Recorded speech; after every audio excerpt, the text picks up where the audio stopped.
ಜಂತರ್ನಲ್ಲಿ neat ಪ್ರತಿಭಟನೆಯ ವೇಳೆ ಪ್ರಧಾನಿ ನರೇಂದ್ರ ಮೋದಿಯವರನ್ನ ಕೆಟ್ಟ ಶಬ್ದ ಬಳಸಿ ಕೆಲವು ಯುವಕ ಯುವತಿಯರು ಮಾತನಾಡಿದ್ರು.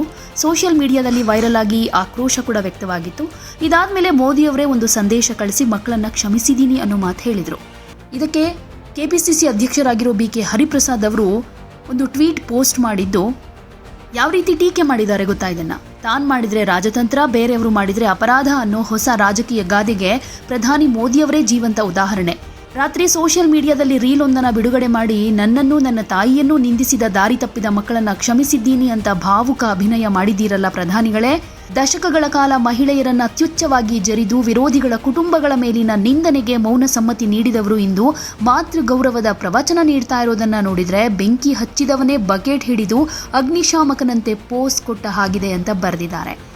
ಅಜ್ಜಿ ಇಂದಿರಾ ಗಾಂಧಿಯವರ ದೇಹವನ್ನು ಗುಂಡುಗಳಿಂದ ಛಿದ್ರಗೊಳಿಸಿದ ಹತ್ಯೆಯ ನೋವು, ತಂದೆಯ ದೇಹವನ್ನೇ ಛಿದ್ರಗೊಳಿಸಿದ ಭೀಕರ ನೋವನ್ನು ಅನುಭವಿಸಿದ ನಮ್ಮ ನಾಯಕರಾದ ರಾಹುಲ್ ಗಾಂಧಿಯವರು ನನಗೆ ಯಾರ ಮೇಲೂ ಕೋಪ ಅಥವಾ ದ್ವೇಷ ಇಲ್ಲ, ನಾನು ಕ್ಷಮಿಸಿದ್ದೀನಿ ಅಂತ ಬಹಿರಂಗವಾಗಿ ಹೇಳಿದ್ದಾರೆ. ತಂದೆಯ ಹಂತಕಿಯನ್ನೇ ಜೈಲಿನಲ್ಲೇ ಭೇಟಿಯಾದ ಪ್ರಿಯಾಂಕಾ ಗಾಂಧಿಯವರು ಪ್ರತೀಕಾರಕ್ಕಿಂತ ಮಾನವೀಯತೆಯನ್ನು ಆರಿಸಿಕೊಂಡ್ರು. ಅದು ಕ್ಯಾಮೆರಾ ಮುಂದೆ ನಿರ್ಮಿಸಿದ ರೀಲ್ ಅಲ್ಲ, ತಮ್ಮ ಬದುಕನ್ನೇ ಛಿದ್ರಗೊಳಿಸಿದ ದುರಂತದ ನಡುವೆಯೂ ದ್ವೇಷವನ್ನು ನಿರಾಕರಿಸಿದ ಸಂಸ್ಕಾರ. ಶ್ರೀಮತಿ ಸೋನಿಯಾ ಗಾಂಧಿಯವರನ್ನ ಜರ್ಸಿ ಹಸು ಅಂತ ನಿಂದಿಸಿದಾಗ ನಿಮ್ಮ ಆತ್ಮಸಾಕ್ಷಿ ಎಲ್ಲಿತ್ತು?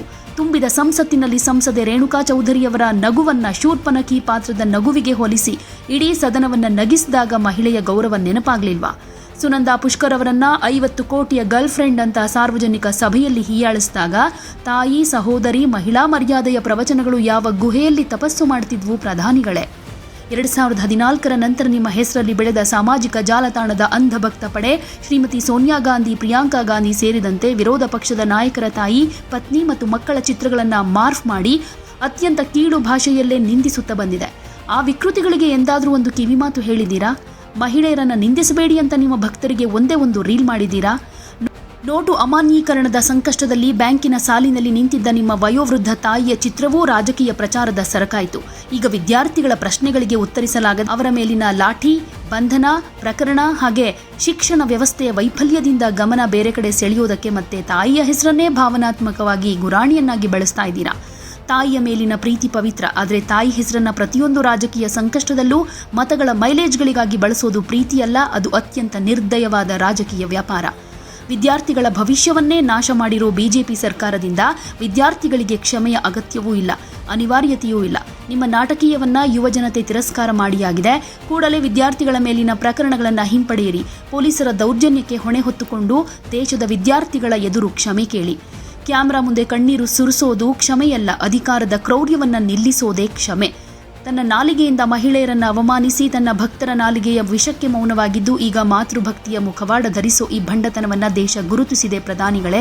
ನಿಮ್ಮ ರೀಲ್ಗಳಿಗೆ ಅಂಧಭಕ್ತರು ಮೆಚ್ಚಬಹುದು, ಆದರೆ ಇತಿಹಾಸ ಮಾತ್ರ ಯಾವತ್ತೂ ಕ್ಷಮಿಸೋದಿಲ್ಲ ಅಂತ ಹರಿಪ್ರಸಾದ್ ಅವರು ಟ್ವೀಟ್ ಮಾಡಿ ಮೋದಿಯವರ ನಡೆಯನ್ನ ಕಟುವಾಗಿ ಟೀಕಿಸಿದ್ದಾರೆ. ಯಾವುದೇ ಸುದ್ದಿಯ ಅಪ್ಡೇಟ್ ಅನ್ನ ಮಿಸ್ ಮಾಡ್ಕೊಳ್ಬಾರ್ದು ಅಂದ್ರೆ ಈಗ್ಲೇ ಒನ್ ಇಂಡಿಯಾವನ್ನ ಸಬ್ಸ್ಕ್ರೈಬ್ ಮಾಡಿ. ನಿಮಗೆ ಬೇಕಾದ ಭಾಷೆಯಲ್ಲಿ ಎಲ್ಲಾ ಸುದ್ದಿ ತಿಳಿಬೇಕು ಅಂದ್ರೆ ಒನ್ ಇಂಡಿಯಾ ಆಪ್ ಅನ್ನ ಡೌನ್ಲೋಡ್ ಮಾಡ್ಕೊಳ್ಳಿ.